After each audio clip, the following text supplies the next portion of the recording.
Selamat pagi, Pak Wawan. Saya panggil Bapak, biasanya Mas, nggak apa-apa ya, Bapak atau Mas Wawan. Hari ini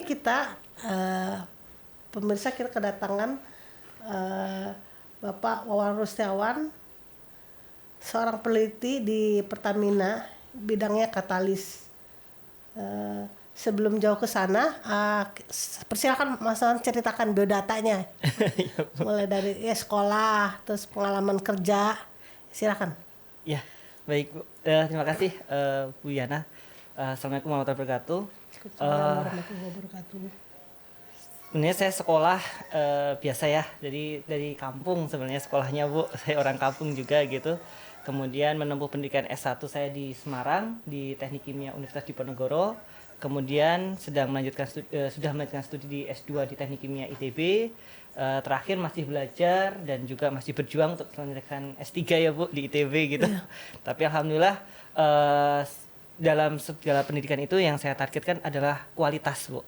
Sebenarnya gitu. Jadi tidak hanya mengejar ya target pembelajaran juga, tapi kualitas dari pendidikan juga saya kejar gitu. Setidaknya dalam pendidikan itu dan juga dari pekerjaan itu align. Jadi align dengan target RGPP perusahaan. Di antaranya adalah katalis gitu.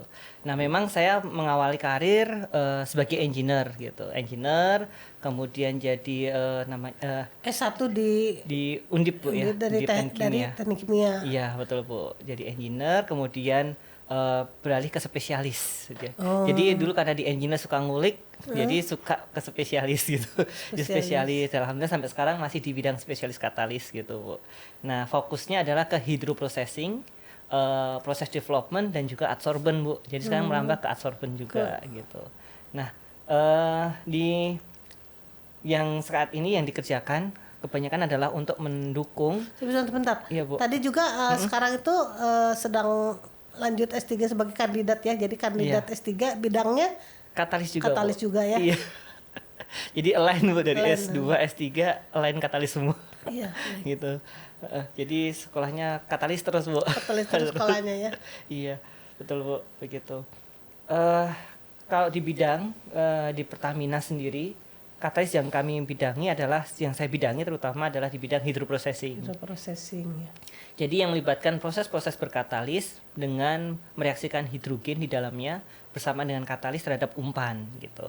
Selain itu juga adsorben dan pengembangan proses. Adsorben ini adsorben yang dimana mendukung kebijakan-kebijakan yaitu adalah implementasi teknologi untuk mendapatkan produk Euro 4, Euro 5 seperti itu Bu. Dan juga Sebentar, sebelum ke sana, kan mungkin banyak yang belum tahu katalis itu apa gitu. Oh iya, baik Bu, katalis ya. Jadi ngomong katalis itu makhluk seperti apa gitu ya Bu ya. Seperti apa katalis baik, itu? baik. Katalis ya Bu ya. Jadi kalau kita di katalis itu adalah secara harfiahnya adalah material atau substansi gitu. Yang dimana dia membantu mempercepat suatu reaksi tanpa dia terlibat untuk menjadi produk akhir gitu. Jadi dia tetap pada kondisinya gitu Bu. Itu bahasa ilmiah textbooknya. Tapi kalau secara bahasa simpel sederhana ya Bu ya, kalau misalkan untuk pembelajar katalis yang pertama baru belajar, katalis itu sebagaikan transportasi online gitu. Transportasi online. Di mana dia bertugas mengantarkan kita ke titik tujuan terakhir dengan menggunakan bantuan maps gitu Bu. Jadi dia akan memilih jalur tercepat gitu. Misalkan sebagai contoh, tadi saya dari rumah ke tempat Bu Yana gitu ya. Nah, dari rumah ke tempat Bu Yana itu banyak jalur. Kalau secara mekanisme itu saya bisa aja Bu dari rumah saya terbang dulu ke Makassar, terbang dulu ke Papua, baru ke Jakarta, baru ke sini gitu. Kemudian ada juga lewat Kalimantan gitu kan, atau lewat Sumatera dulu baru ke sini. Tapi dengan bantuan maps tadi yang didesain sedemikian rupa, diarahkan, oh kamu lewatnya adalah jalan baru gitu. Habis itu kamu naik flyover, wali kota masuk ke sini gitu. Nah, seperti itu. Jadi katalis mengantarkan kita ke tujuan terakhir dengan dengan mencarikan jalan yang tercepat.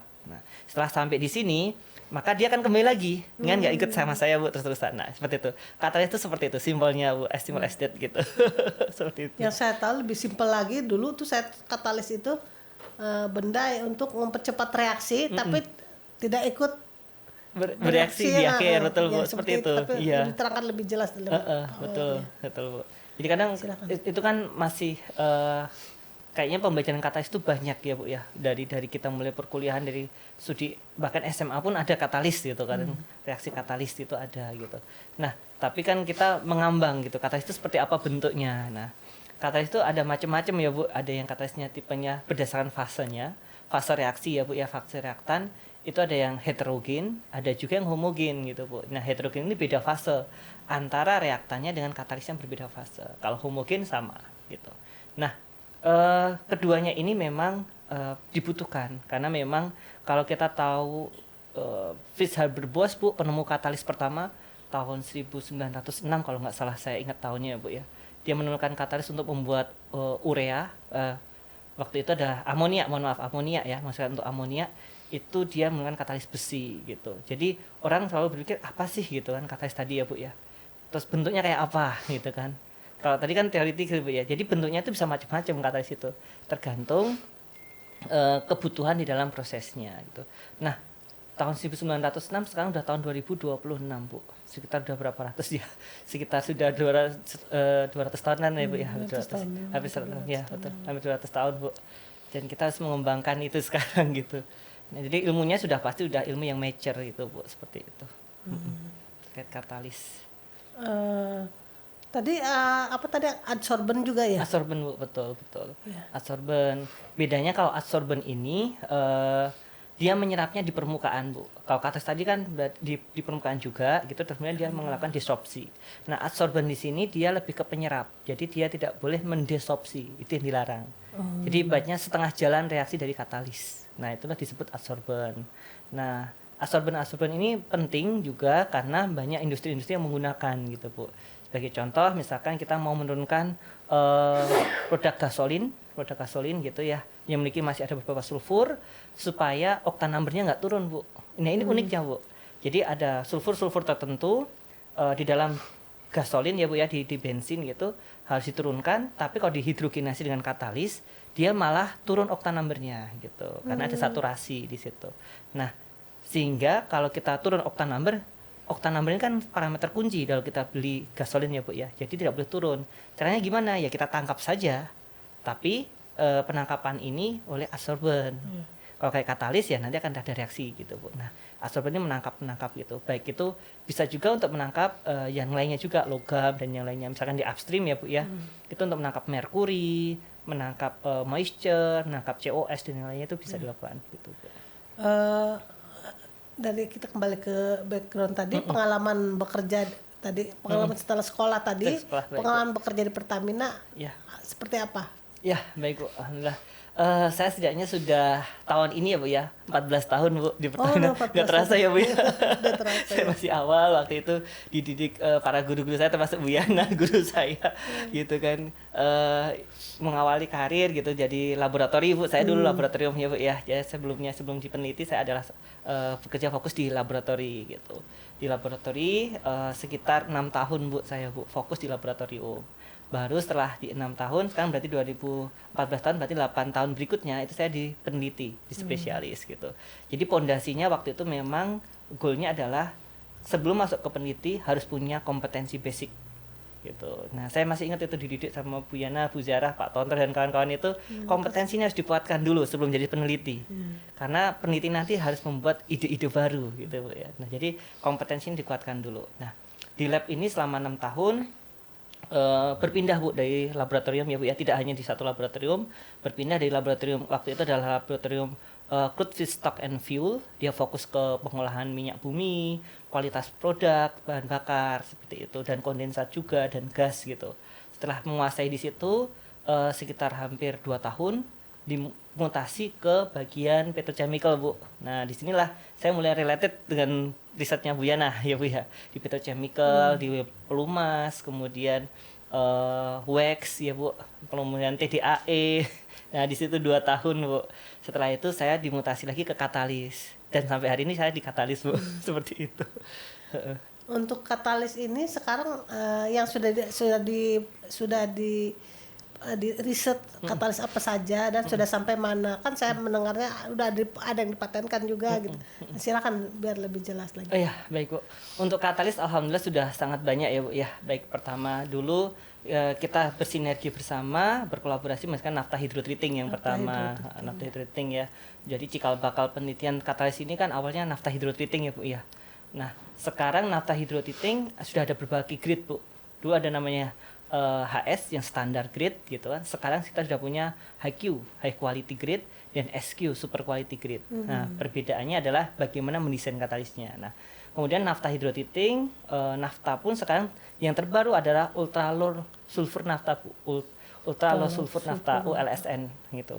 Jadi dia benar-benar menurunkan sulfur dari yang very sour, yang sangat asam ya Bu ya, dia sampai ribuan ppm sampai di bawah 0,5 ppm Bu. Itu sudah bisa kita lakukan dengan tanpa merubah konfigurasi kilang. Jadi benar-benar kilangnya kayak apa, kita ubah kondisinya, katalisnya ya yang diubah kondisinya, bisa melakukan pekerjaan tanpa perlu membangun unit baru. Itu keuntungannya Bu. Nah, kami jargonnya adalah customized katalis. Jadi katalis yang diinginkan Anda seperti apa, kami buatkan seperti ini supaya tanpa perlu Anda bangun unit baru gitu Bu. Seperti itu. Jadi penghematan di situ sebenarnya. Dan itu juga kan karena ultra low sulfur itu tadi jadi bersih sekali ya udara ya karena sulfurnya sangat kecil, berapa ppm itu? Di bawah 0,5 ppm. Di bawah 0,5 ppm bersih sekali ya. Baik, kemudian selain nafta kita bergerak juga ke kerosin Bu. Kerosin menjadi aftur. Jadi kerosin diubah menjadi aftur. Ini memang ada beberapa tahapan gitu. Jadi kalau mau membuat kerosin menjadi aftur paling mudah memang katalis gitu Bu.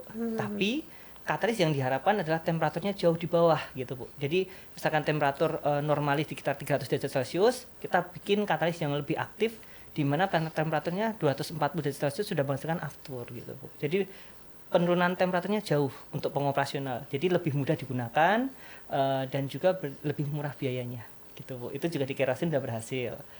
Nah, uniknya ketika kami mendesain katalis yang kerosin menjadi aftur, itu ternyata bisa digunakan untuk diesel Bu. Ya, diesel juga bisa gitu. Jadi diesel juga bisa diolah. Jadi akhirnya kami kembangkan dan modifikasi sedikit, jadilah ultra low sulfur diesel. Jadi ada produk-produk diesel yang di bawah 50 ppm, di bawah 10 ppm dengan katalis tadi Bu. Iya, jadi udara jauh lebih bagus Bu. Udara jauh lebih bagus ya. Sulfurnya turun rendah, nitrogennya juga NOx-nya rendah gitu Bu. Itu juga bagus. Itu diesel juga Bu. Kemudian kondensat Bu. Kondensat yang bersulfur tinggi juga kami treatment supaya rendah, itu juga kami sudah bisa. Jadi kalau katalisnya range-nya wide Bu, dari nafta sampai diesel, termasuk yang terakhir adalah residu. Residu? Iya, betul. Padahal residu sulfurnya kan banyak sekali. Betul, residu itu susah sekali karena sangat kental ya Bu ya. Karena kental dan viskos, maka dia susah masuk ke dalam pori gitu. Nah, disinilah keunikannya Bu. Ini challenge-nya waktu itu guru kita ya Bu ya, men-challenge gini. Beliau sempat mengatakan kalau kamu bisa bikin katalis ini adalah puncak tertinggi ilmu di katalis hydroprocessing Wan. Dia bilang gitu Bu. Terus kami pernah mencoba gitu. Tes pertama membuat katalis itu, mendesain ada 4 buah katalis di dalam satu reaktor untuk mengolah residu, dan itu pertamanya fail. Benar-benar fail. Jadi waktu itu benar-benar kami berharap pasti udah bagus nih formulanya. Ternyata nggak berhasil Bu. Diuji di dalam reaktor itu ternyata fail. Di reaktor pilot plant ya Bu ya, itu fail. Tapi kami kembangkan lagi. Bapaknya bilang, sekarang kamu ini ya merasakan mencoba sesuatu yang susah gitu. Ya Pak, saya coba Pak. Itu alhamdulillah atas izin Allah kami bersinergi, berkolaborasi, akhirnya kebentuk formula yang baru. Kami teskan gitu selama 5.500 jam Bu. Sekitar 5,5 bulan ya. Ya, 5,5 bulan kami tes di situ. Alhamdulillahnya berhasil Bu. Itu pencapaian pertama, titik tertinggi bagaimana mengolah residu Bu. Itu pertama kali, dan itu baru kita berhasil gitu Bu. Nah, itu sampai residu ya Bu ya. Jadi weightnya lebar sekali dari nafta sampai ke residu. Kemudian katalis apa lagi gitu? Katalisnya banyak Bu. Contoh menaikkan octane number. Octane number, nafta, ada banyak nafta itu kan octane numbernya rendah ya Bu ya, belum bisa digunakan sebagai gasolen ya. Nah, itu kami ubah dari nafta yang ringan octane number rendah menjadi beroctane number tinggi. Kita sudah punya gitu. Kemudian melakukan isomerisasi untuk perbaikan kualitas. Contoh yang kita kolaborasikan waktu itu mengubah green diesel. Kita pernah dengar green diesel sudah bagus ya Bu ya, apalagi sekarang momennya bagus nih green diesel mendekati musim musim panas gitu kan, banyak polusi. Green diesel ini kan bagus ya Bu ya gitu. Nah, green diesel ini dia rantainya lurus Bu, lurus. Kalau digunakan di Indonesia masih bisa. Tapi ada beberapa titik di mana pour point-nya itu harus minus derajat gitu Bu. Contoh misalkan kita gunakan di daerah Jaya Wijaya Bu. Iya. Ya, itu kan minus ya Bu ya. Daerah sana kan harus dingin gitu kan. Nah, itu pour point-nya harus minus supaya dia bisa tetap mengalir gitu. Nah, itu harus kita isomerisasi. Nah, itu kita kembangkan katalis isomerisasi, mengubah dari rantai lurus menjadi rantai bercabang. Nah, itu alhamdulillah sudah. Nah, berawal dari situ digunakanlah untuk pembuatan aftur Bu. Bahan bakar pesawat, karena aftur di ketinggian derajat yang lebih tinggi Minus itu harus ya? minus 47 tuh. Itu kita buat katalis isomerisasi yang mampu sampai minus 60 derajat Celcius Bu, seperti itu. Jadi bisa dibuat yang minusnya sampai Jadi masih targetnya tetap bisa mengalir ya. mengalir. Jadi, Betul. Itu dengan isomerisasi. Nah, dulu harus berbasis logam-logam khusus Bu, dan itu harganya mahal gitu. Sekarang kami buat supaya dia bisa dalam satu reaktor Bu. Dulu kalau membuat minyak gitu ya Bu ya, hydrotreating sendiri, kemudian isomerisasi sendiri, ada 2 tahap gitu. Nah, sekarang ini 2 ini kami gabungkan. Jadi hybrid katalis nyebutnya Bu, hybrid. Kan mobil ada hybrid, kita masa nggak bisa bikin hybrid katalis gitu ya Bu. Itu tantangan Bu, tantangan sendiri. Jadi kami bikin hybrid katalis gitu. Nah, hybrid katalis sekarang alhamdulillah bisa Bu dalam satu reaktor seperti itu. Jadi bisa digunakan. Dan itu umpannya ringnya lebar dari tidak hanya minyak nabati umum, tapi bisa juga waste-nya Bu. Waste-nya minyak nabati bisa diolah seperti itu. Jadi betul-betul mengurangi biaya ya. Betul Nggak Bu. perlu 2 reaktor jadi 1 reaktor kan berarti. Betul. Investasinya lebih murah Bu. Iya, ke situ kan lebih murah Dan ini semuanya disebutnya dalam jargon katalis merah putih Bu. Oh gitu. Adsorbennya juga adsorben merah putih. Benar-benar buatan anak bangsa Indonesia asli itu Bu. Seperti itu Bu. Yang dipatenkan yang mana? Alhamdulillah semuanya dipatenkan Semuanya? Bu. Semuanya dipatenkan. Jadi kurang lebih sudah ada terdaftar itu 36 paten Bu. Apa aja itu 30? Jadi paten penyangganya sendiri, kemudian ada paten pembuatan zeoletnya, materialnya ya Bu ya, materialnya. Kemudian logam pembuatan larutannya pun kita patenkan juga. Sampai menjadi produk katalis dan juga implementasi proses. Itu kami patenkan semua. Seperti itu Bu. Jadi ada totalnya 36. Dengan penelitian katalis ini apa ininya pengaruhnya terhadap Pertamina gitu misalnya, atau terhadap ya penjualan katalis atau bagaimana lah? Ya, baik Bu. Pertama dengan adanya katalis ini ya Bu ya, itu menaikkan confidence level kita Bu. Confidence level implementasi teknologi. Pertama adalah kalau kita kembali ingat ya Bu ya, saya agak sedikit sejarah gak apa-apa ya Bu ya. Gak apa-apa, silakan. Saya ingat banget itu almarhum kakak saya juga pejuang Bu. Beliau selalu ngingetin 1928 ya Leh gitu. 1928 itu adalah Sumpah Pemuda Bu. Ya. Ketika kita udah ngomong bahwa kita bertanah air, berbangsa, berbahasa satu, ya Anda harus melepaskan semua yang lainnya gitu. Jadinya goalnya adalah kemandirian. Ya. Jadi dari leluhur kita tuh mengajarkan kita, kamu harus mandiri gitu Bu. Nah, jadi semua apapun yang di dalam negeri ini itu dibuat menjadi sebuah katalis tadi pun bisa gitu Bu. Nah, tadi keuntungan apa yang diperoleh gitu kan dengan kemandirian teknologi. Sebagai contoh misalkan ibu bisa memproduksi sendiri ya yang dibutuhkan di dalam rumah tangga, otomatis kita tidak perlu beli. Kalau bisa over produksinya bisa kita jual gitu. Nah seperti itu. Jadi dengan adanya kemandirian teknologi tadi kita nggak perlu ataupun misalkan butuh dari yang lain-lain ibu ya, itu tidak terlalu major. Jadi banyaknya dari kita membuktikan bahwa kita punya teknologi. Tadi sebagai contoh kita tidak perlu merubah desain kilang. Kita hanya ganti katalisnya saja, itu bisa dilakukan gitu Bu. Tidak perlu membangun unit baru dan itu menghemat sekali besar biayanya. Kedua, dengan implementasi produk tadi, kita belum lihat value-nya Bu. Value-nya dari margin yang dihasilkan, misalkan kalau saya mengolah produk A gitu kan, dengan temperatur reaksinya lebih tinggi, dengan katalis kita produknya A juga, tapi temperatur reaksi lebih rendah, ada penghematan banyak di situ Bu. Tapi contoh tadi mengolah kerosin menjadi aftur, itu bisa kita hematnya 60 derajat Celcius Bu. Temperaturnya 60 derajat Celcius. 60 derajat Celcius dikalikan dengan waktu, dikalikan running hour dengan jumlah kapasitas produk, wah itu berapa biaya penghematannya Bu gitu kan ya. Jadi itu Bu, seneng gitu.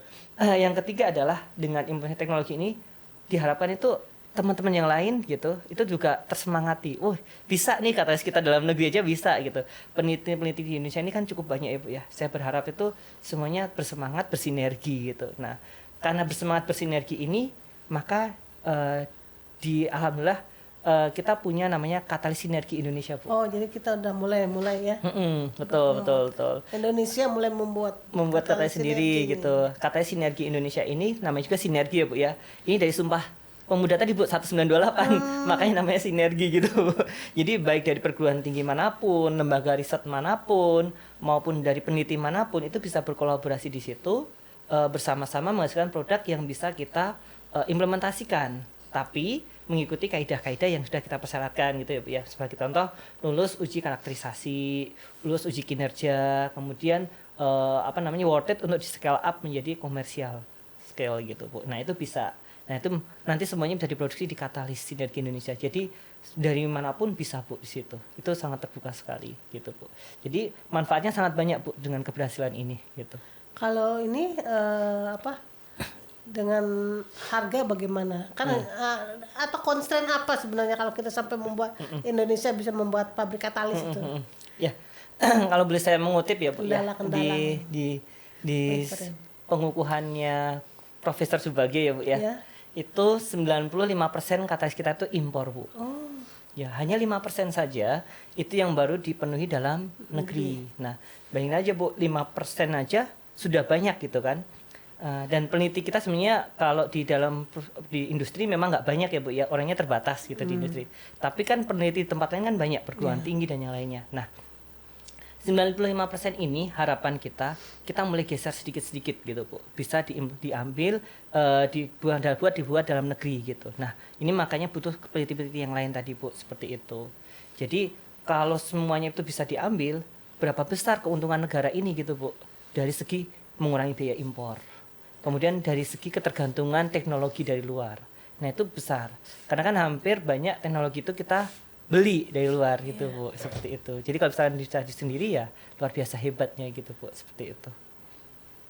Seperti itu ya. Iya Bu. Kemudian dari aspek ini Bu, harga ya Bu tadi ya. Harga itu penentunya ada berbagai macam gitu. Pertama adalah yang pastinya adalah suplai bahan baku. Suplai bahan baku dan ini pun ditentukan dari kemudahan pembuatan katalis Bu. Nah, prosedur teknik pembuatan katalis ini itu menjadi kunci. Apakah kita bisa mendapatkan bahan baku yang murah atau tidak gitu. Ada katalis yang sangat premium gitu, sangat bagus, tapi pembuatannya memang sulit gitu Bu. Pembuatan sulit dan harganya sangat mahal. Sebagai contoh ada sebuah produk gitu Bu di Indonesia ini, katalis itu impor Bu. Dan katalisnya itu fully adalah logam mulia. Jadi menurut katalis logam mulia yang dimana sedemikian rupa dia dibuat gitu supaya bisa mereaksikan itu gitu. Nah bayangkan aja harga logam mulia kan mahal Bu. Ya, emas aja mahal ini lebih dari emas ya logam mulia. Iya, apalagi lagi ada isu perang dunia ini harga emas langsung melejit ya Bu ya, betul. Saya masih ingat itu waktu beli kecil gitu kan, ya tiba-tiba sekarang udah mahal banget gitu Bu ya, seperti itu. Nah, itu tergantung bahan baku tadi. Makanya kita mencoba mereplace bahan-bahan yang sulit tadi, yang harganya tadi dengan bahan-bahan yang lebih murah, tapi kinerjanya bisa mendekati gitu Bu, seperti itu sebagai contoh. Kemudian dari pembuatan katalis harga ya Bu ya, terutama ini Bu sebagai contoh nikel gitu ya Bu ya. Nikel ini kan Indonesia penghasil nikel yang banyak ya Bu, ya, betul. Sangat banyak. Tapi nikel ini kan peruntukannya bukan untuk katalis, untuk baterai. Ya betul. Nah kalau sebagian itu dialihkan ke produksi bahan baku katalis, mungkin harganya bisa menurunkan harga jual katalis dalam negeri, seperti itu Bu. Kedua, molybdenum. Kita akuin molybdenum itu bukan dari Indonesia. Kebanyakan penghasilnya dari luar negeri gitu Bu. Nah, salah satunya bagaimana menurunkan harga molybdenum adalah bagaimana after dari penggunaan katalis Bu. Nah, di Indonesia ini kan terutama di pengguna katalis hydroprocessing rata-rata menggunakan nikel molybdenum. Nah, molybdenum ini sangat banyak gitu. Nah, kalau kita hanya jadikan waste, limbah, maka otomatis yang mendapatkan margin itu bukan kita. Karena kan kita melepas limbah ya Bu ya. Nah, sedangkan kalau di luar negeri limbah katalis ini di recovery, molybdenumnya jadi produk lagi, dijual ke semua perusahaan katalis. Jadi harganya ini. Nah, kalau itu bisa di dalam negeri, maka bisa menurunkan harga katalis. Nah, hal itu kalau secara lab sudah bisa dilakukan itu. alhamdulillah sudah, Bu. Skala kecil gitu sudah. Iya. Skala kecil kami sudah melakukan dan kami sudah publikasi, Bu, di paper. Alhamdulillah dapat Q-nya nggak perlu saya sebut ya, Bu ya.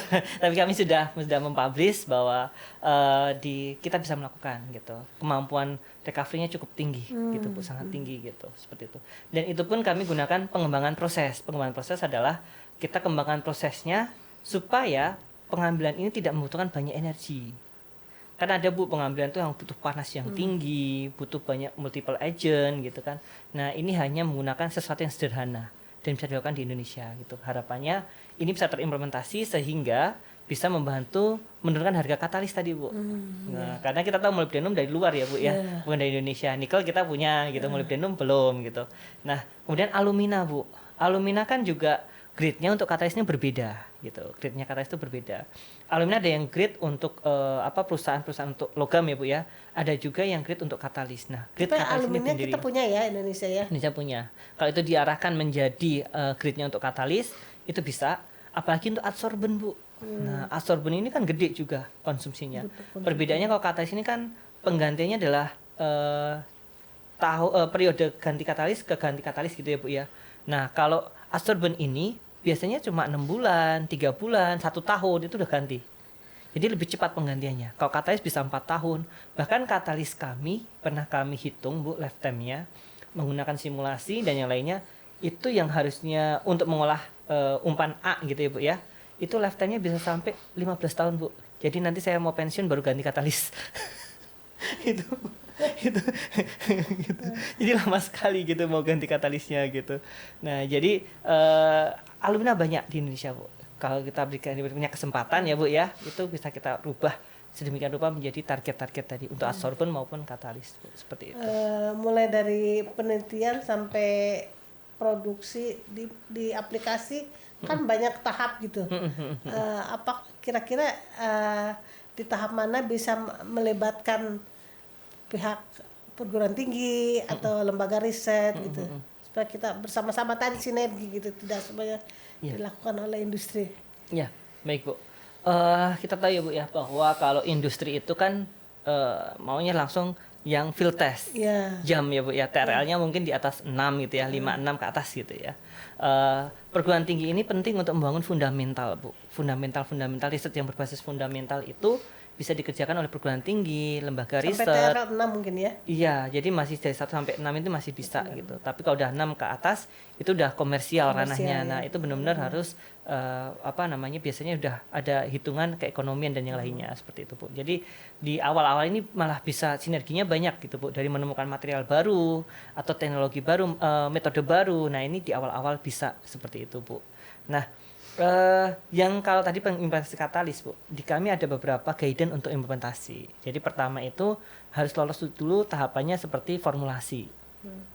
Jadi goalnya apa nih? Goalnya apa di akhir gitu.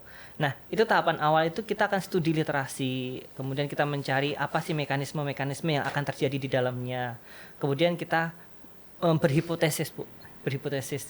Berhipotesis ini kita apakah dengan penggunaan ini bisa, apakah dengan ini. Nah, namanya riset ya, Bu ya, pasti ada berhasil, ada juga gagal. Nah, di situ harus istiqomah sih di situ, Bu, untuk menjalankannya. Nah, ini kalau dilihat dari segi industri ya bakal lama gitu, Bu. Makanya tadi perguruan tinggi sangat dibutuhkan. Selain perguruan tinggi ya, Bu ya, lembaga riset yang lain juga dibutuhkan supaya variabel yang begitu banyak tadi bisa kita bagi-bagi bebannya gitu. Tidak semuanya di satu gitu, Bu ya. Jadi biar kan dari perguruan A gitu mengerjakan beberapa step di sini, perguruan B step yang di sini gitu. Jadi semuanya bersinergi. Jadilah ini yang paling bagus. Dari sini baru akan mudah dikerjakan berikutnya. Gitu, Bu, seperti itu. Kalau menurut Pak Wawan, SDM kita gimana? SDM di Indonesia untuk peneliti katalis ini? Ya, baik, Bu. Kalau dari segi katalis, alhamdulillah sekarang udah ada wadah baru ya, Bu ya. Sekarang udah dihidupkan lagi wadah untuk merekatkan semua para peneliti katalis, Bu. Nanti biar yang berbicara ketuanya aja, Bu. Gitu ya. Baik, ini sudah ada wadah lagi, Bu. Jadi kita sudah mulai bergabung kembali merajut sinergi untuk para peneliti katalis. Jadi peneliti katalis banyak di Indonesia, Bu. Bahkan katalis ini kan tadi saya sampaikan, saya baru menyebutkan antara fase ya Bu ya, yang dikelompokkan dalam 2 fase, yaitu fase heterogen dan homogen. Bahkan di dalamnya pun akan banyak gitu. Heterogen sendiri nanti akan dibagi lagi, jenis prosesnya apa. Apakah prosesnya adalah cracking, catalytic cracking, hydrotreating, hydroprocessing pun macam-macam ya Bu ya. Ada hydrocracking juga gitu di dalamnya, ada hydrofinishing, ada isomerisasi, ada reforming. Nah, semua ini pada dasarnya bisa dipelajari dan bisa digunakan ataupun dikembangkan gitu Bu. Nah, sebagai kan kayak dokter ya Bu ya. Di dalamnya itu ada spesialisnya masing-masing. Jadi misalkan di dalamnya itu ada masing-masing spesialis. Nah, di Indonesia ini sudah banyak Bu. Seperti itu. Jadi para spesialisnya tadi. Betul, spesialisnya sudah banyak Bu. Nah, karena spesialisnya sudah banyak, tinggal kita merekatkannya gitu Bu. Menjadikan satu supaya kalau saya mau misalkan membuat kata hydrofinishing misalkan Bu ya. Ini berarti saya harus mengambil bidang subspesialis di bidang ini, ahlinya siapa. Kemudian yang terkait dengan ini adalah nanti ada bidang misalkan implementasi, simulasi reaktornya siapa gitu, saya gabung-gabungkan. Jadi bisa. Nah, di Indonesia SDM-nya saya yakin sudah banyak Bu, dan itu bisa.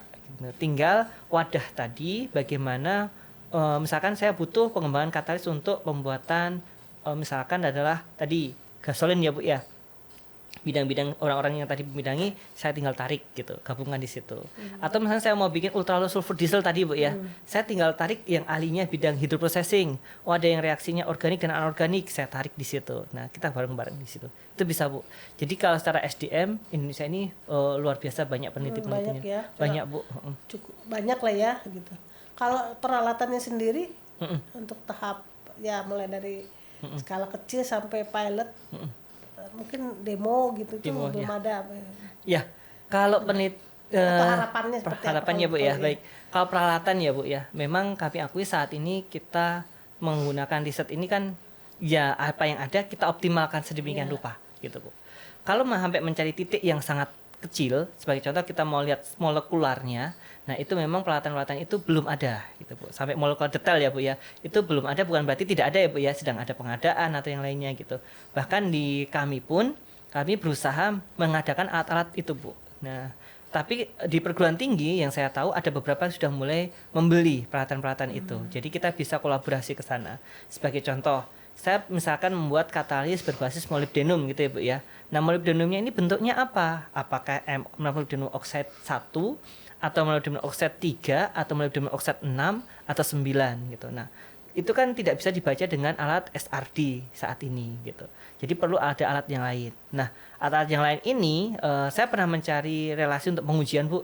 Saya harus ngirim ke luar negeri Bu, karena di Indonesia nggak ada gitu. Tapi kami berdasarkan teoritis, berdasarkan di literatur, ya udah kita adanya ini kita optimalkan sedemikian rupa.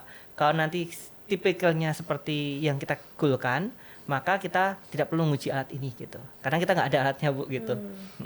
Kalau nggak gitu nanti kita nggak gerak gitu Bu, sampai implementasi gitu. Nah, sekarang beberapa perguruan tinggi sudah memiliki Bu, jadi kita bisa sinergi untuk pengujian ke sana gitu. Namun ya namanya jumlahnya terbatas alat Bu. Sebagai contoh kita misalnya ke rumah sakit gitu. Ya antrian MRI kan panjang tuh Bu. MRI panjang. Saya udah berapa kali ngerasain MRI Bu. Ini antri ini berapa gitu. Datang lagi minggu depan Pak gitu. Untuk pengujian gitu ya. Seperti itu Bu. Jadi nggak apa ya, karena alatnya cuma terbatas, pengujiannya dibutuhkan.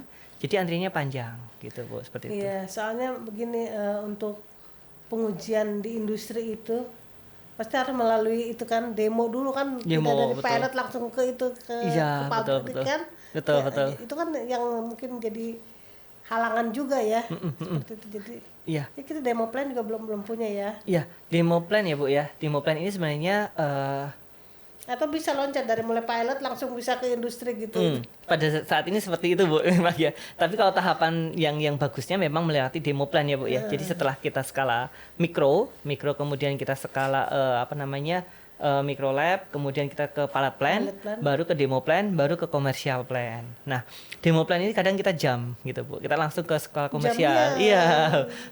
Benar, sebenarnya mitigasi resiko paling bagus adalah sebenarnya melalui demo plan. Karena seolah-olah benar-benar kondisi aktual di lapangan gitu. Betul. Karena ada beberapa yang tidak bisa diperoleh di pilot plan Bu. Namun sebenarnya bukannya tidak bisa, tetapi saat ini kita menggunakan metode pendekatan. Jadi kita menggunakan simulasi. Nah, di sini adalah pentingnya Bu, yaitu yang berbasis AI ya Bu ya. AI itu Bu. Jadi banyak yang menggunakan teknologi-teknologi terbaru simulasi untuk memodelkan dari skala pilot plant ini menjadi skala besarnya. Bagaimana caranya? Nah, ini memang harus ada bidang khusus, yaitu orang-orang proses development Bu. Maka di kami ada namanya bidang proses development gitu. Nah, di situ ada yang bertugas dari data-data lab dan pilot plant. Kita ada kalau boleh saya sebut ya Bu ya, sebagai contoh bilangan tak berdimensi Bu. Nah, bilangan tak berdimensi ini yang penting nih Bu. Dapat semua data itu bisa saya baru masuk ke simulasi. Jadi saya memprediksi seperti apa. Nah, itu berlaku untuk uji kinerja Bu. Tapi kalau misalkan tadi yang saya pertanyaan Ibu, misalkan saya coba detailkan spesifik gitu ya. Kalau misalkan produksi katalis bagaimana? Nah, itu kan berbeda ya Bu ya. Karena ketika kita skala lab itu is okay, sesuatu yang simple gitu. Tapi skala pabrik kita jam gitu, kegagalannya tinggi gitu. Jadi karena tadi tidak semuanya itu diperoleh angka-angka tak berdimensinya. Bilangan tak berdimensinya penting, itu biasanya diperoleh dari demo plan Bu.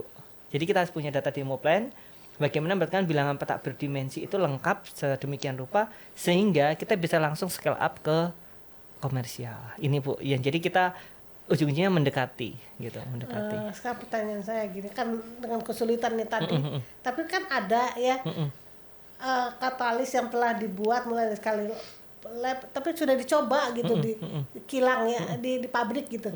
Nah, katalis apa yang sudah komersial gitu. Baik. Sudah ada pertama adalah katalis yang nafta hidrotiting ya Bu ya. Tahun 2011 kalau saya tidak salah ingat, itu tahun 2011 kita pertama kali launching katalis merah putih yang pertama, nafta hidrotiting. Tahun berapa itu? 2011 Bu. Iya, betul. Risetnya dari tahun 2003 Bu. Jadi 8 tahun melakukan riset, 2011 baru launching. Dari sini pecah telur nih Bu, banyak kayak katalis yang lain. Kemudian tahun 2014 itu ada katalis untuk mengolah green diesel pertama ya Bu ya. Nah, green diesel pertama juga gitu tahun 2014 gitu dengan jalur dekarboksilasi dan dekarbonilasi. Nah, 2000 berikutnya 2018 2019 itu ada katalis yang digunakan untuk mengolah diesel. Kita punya katalis treating diesel pertama Bu. Kemudian katalis untuk mengolah green diesel tahap kedua, yaitu pengembangan dari tahap 1 ya Bu ya. Itu adalah untuk yang jalur total hidrodeoksigenasi gitu. Kemudian itu dari produk D100 yang mungkin banyak dikenal sebagai produk D100 gitu Bu. Kemudian ada juga katalis untuk mengolah kerosin menjadi aftur. Kemudian diesel menjadi ultra low sulfur diesel. Terus nafta sendiri kita tahun 2021 kita udah masuknya ke ultra low sulfur nafta Bu. Itu sudah masuk dan sudah terimplementasi dan sampai hari ini alhamdulillah bagus Bu kinerjanya gitu. Itu diproduksi di Indonesia ya? Di Indonesia semua Bu. Dan uji coba di kilang skala komersial betul. Ya? Dan itu Bu sudah digunakan. Terus kemudian kita juga produksi yang pernah produksi J2.4 gitu, waktu itu pernah pesawat terbang ya Bu ya, yang dari bahan nabati gitu. Tapi itu waktu itu baru hidrodeoksigenasi saja. Kita belum ada isomnya. Nah, insya Allah tahun ini kita akan sampai ke isom gitu. Harapannya sampai produksi dari minyak nabati dan aftur, tapi dia bisa menghasilkan isomerisasi juga dalam satu reaktor gitu Bu.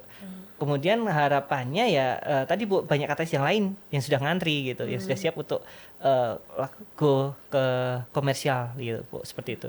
Jadi ada katalis-katalis khusus yang kita sudah desain dan juga adsorben Bu. Semoga ya Bu ya tahun ini juga implementasi semuanya. Jadi itu semuanya asli Bu, dibuat di Indonesia. Bahan baku pun juga sebagian TKDN-nya besar di Indonesia gitu kan, bisa menjadi teknologi merah putih gitu seperti itu. Iya. Kalau katalis lain yang di industri yang lain selain perminyakan itu dilakukan sendiri atau bagaimana ya di Indonesia itu? Nah, kalau yang lain itu saya belum tahu detail ya Bu ya, tapi pada umumnya tadi kalau mengacu yang disampaikan oleh Profesor Subagio, 95% ya absolutely rata-rata mereka beli dari luar gitu, dari luar betul. Dan kami sudah mulai mencoba membuat katalis-katalis untuk petrochemical Bu. Jadi termasuk waktu itu ada tugas bagaimana membuat katalis untuk menghasilkan paracetamol. Nah, itu kami mencoba meriset ke arah sana Bu. Karena waktu itu kan pas Covid ya Bu ya, COVID kebutuhan cepat, kami mencoba riset katalis untuk menghasilkan paracetamol. Dan cukup besar ya itu ya. Juga besar Bu, betul. Apa ya konsumsinya? Konsumsinya paracetamol itu penting, kayaknya setiap orang sakit demam paracetamol Iya, dulu. paracetamol, ya. Sakit gigi, tumbuh gigi, paracetamol gitu. Oh, Ya. jadi meneliti juga. Meneliti juga Bu. Saya jadi sekarang merambah Bu. Jadi tidak hanya katalis untuk untuk refinery, tapi kami juga ke arah farmasi, ke arah juga oleh chemical, dan juga ke arah yang lain juga. Sebagai contoh untuk pelarut-pelarut kosmetik Bu. Jadi ada kosmetik yang membutuhkan pelarut nabati yang dimana dia spesifikasinya khusus dan benar-benar untuk consumer good Bu. Itu juga butuh katalis. Jadi kita buatkan katalis ke arah sana Bu, seperti itu.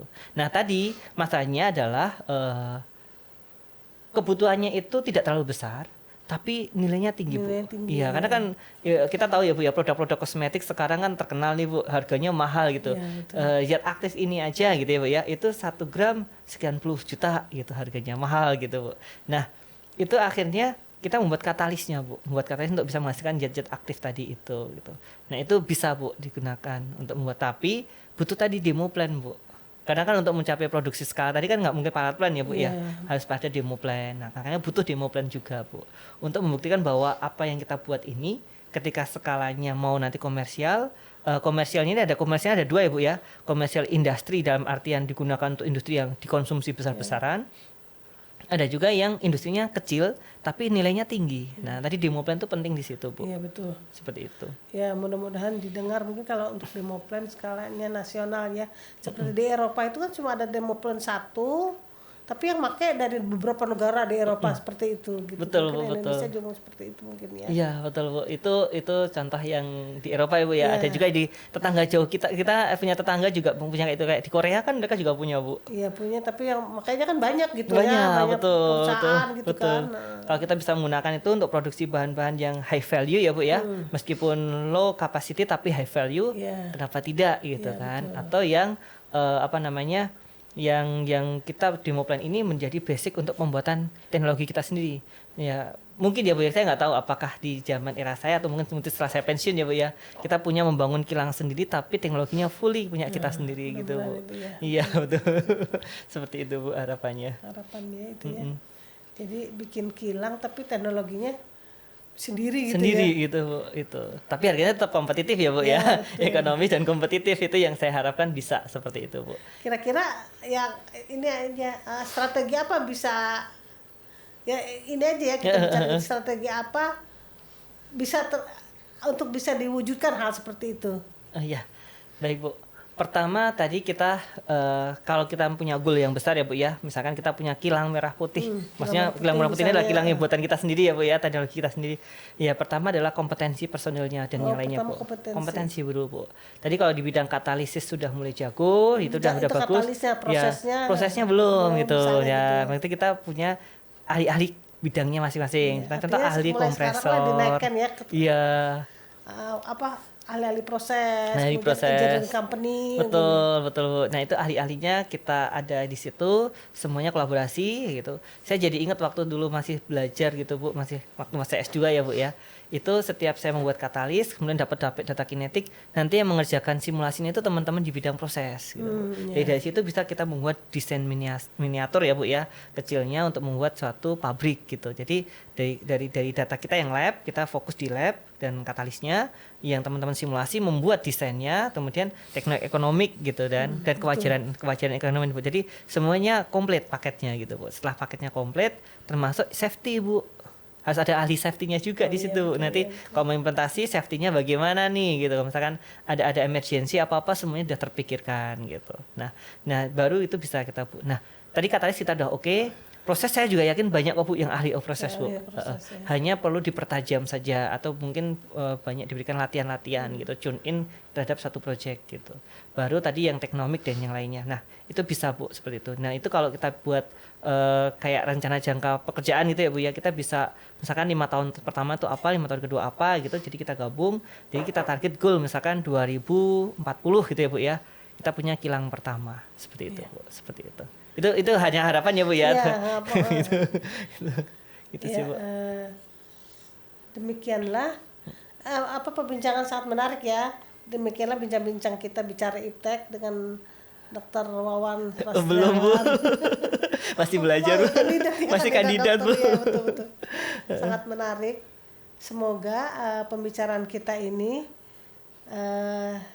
didengar oleh masyarakat insan iptek dan kita bisa mengembangkan iptek di Indonesia. Begitu ya harapan kita. Amin. Ya, terima kasih. Ya Bu, makasih Bu. Semangat iptek gitu. Iya, Kita harus semangat ya. Ada jargonnya ya, Bu. Semangat iptek gitu. Semangat iptek gitu. Iya, Ya, terima semangat kasih. iptek. Assalamualaikum warahmatullahi wabarakatuh. Waalaikumsalam warahmatullahi wabarakatuh Bu. Terima kasih.